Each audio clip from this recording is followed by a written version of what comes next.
जी अस्सलाम वालेकुम दोस्तों वज़ीर आज़म ਨੂੰ ਲਾਇਲਮ ਰੱਖ ਕੇ 98 ਅਰਬ ਰੁਪਏ ਦੀ ਗੰਦਮ ਦਰਾਮਦ ਕੀਤੀ ਗਈ ਹੈ।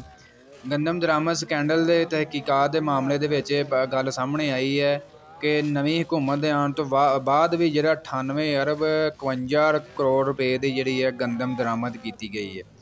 ਜ਼ਰਾਏ ਦੇ ਮੁਤਾਬਕ ਜੀ ਮੌਜੂਦਾ ਹਕੂਮਤ ਦੇ ਦੌਰ ਦੇ ਵਿੱਚ ਵੀ 6 ਲੱਖ ਟਨ ਤੋਂ ਜ਼ਿਆਦਾ ਗੰਦਮ ਦਰਾਮਦ ਕੀਤੀ ਗਈ ਹੈ। 1,13,000 ਤੋਂ ਜ਼ਿਆਦਾ ਜਿਹੜਾ ਕੈਰੀ ਫਾਰਵਰਡ ਸਟਾਕ ਹੋਣ ਦੇ ਬਾਵਜੂਦ ਵੀ ਗੰਦਮ ਦਰਾਮਦ ਕੀਤੀ ਗਈ ਹੈ।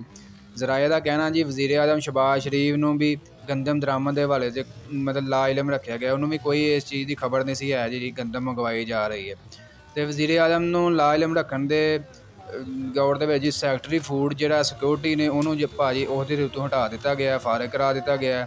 ਜ਼ਰਾਏ ਦੇ ਮੁਤਾਬਕ ਜੀ ਗੰਦਮ ਦੀ ਦਰਾਮਦ ਨਿਗਰਾਨ ਹਕੂਮਤ ਦੇ ਫੈਸਲੇ ਦੇ ਤਹਿਤ ਹੋਈ ਹੈ।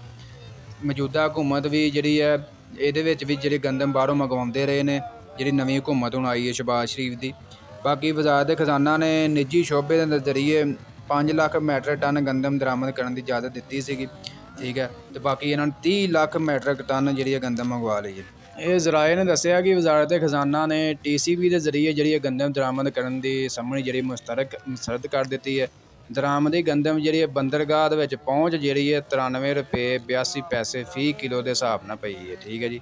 ਪਿਛਲੇ ਸਾਲ ਜੀ ਸੂਬਿਆਂ ਦੇ ਵਿੱਚੋਂ ਗੰਦਮ ਦੀ ਖਰੀਦਦਾਰੀ ਦਾ ਹਦਫ 75% ਜਿਹੜਾ ਰੱਖਿਆ ਗਿਆ ਯਾਨੀ ਕਿ ਹਾਸਲ ਹੋਇਆ ਸੀਗਾ।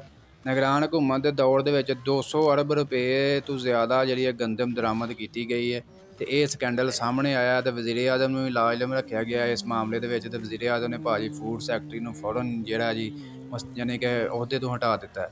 ਅਤੇ ਇਹ ਬੜੀ ਵੱਡੀ ਗੱਲ ਹੈ ਜੀ, ਜਿਹਦੇ ਵਿੱਚ ਯਾਨੀ ਕਿ ਵਜ਼ੀਰ ਆਜ਼ਮ ਨੂੰ ਨਹੀਂ ਇਸ ਚੀਜ਼ ਦਾ ਪਤਾ ਜੀ ਕੀ ਹੋ ਰਿਹਾ ਕੀ ਨਹੀਂ, ਅਤੇ ਫਿਰ ਅੱਗੇ ਤੁਹਾਨੂੰ ਪਤਾ ਆਵਾਮ ਨੂੰ ਕੀ ਪਤਾ ਲੱਗਣਾ ਹੈ ਇਸ ਬਾਰੇ।